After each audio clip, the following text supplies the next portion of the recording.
40 ka mga vaccination sites ang buksan sa dakbayan sa Sugbo sa ikatulong hugna sa National Vaccination Days, sugod ugmang adlaw. Ano ang report?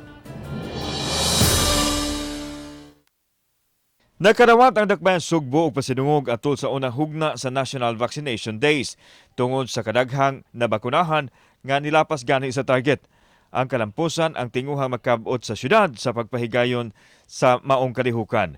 Suma ni Dr. Jeffrey Bones, ang Pangulo sa COVID Vaccine Board, nga 58,000 ka mga tao ang target nga mabakunahan. Ang dakbayan Sugbo aduna nay overall vaccinated individual nga maabot sa 786,382 o 109.22%. Ang yun na to mga kaigsunan, no? Dool mo sa itong vaccination site, labi na katong gusto magpa-booster, mudawat yun mo yung booster, no? First dose, second dose, and booster. If ever na second dose nga madto, nga kung first dose nga magpa-booster, okay ra gyud. Samtang ipangandama na Cebu City ang pagpahigayon sa vaccination sa nag-edad og 5 hangtod 11 anyos. Gikadakdang masugdan kini sa Pebrero 15, diin gipaabot na lang ang mga supply sa bakuna. Aduna na 6,000 ka mga bata ang nalista sa 5 to 11 kategory.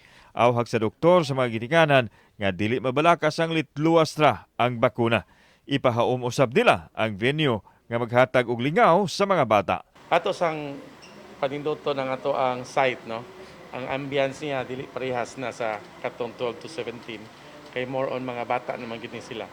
Kauban si Cleofer Lumayag, ako si Alan Domingo. Balitag, Bisdak.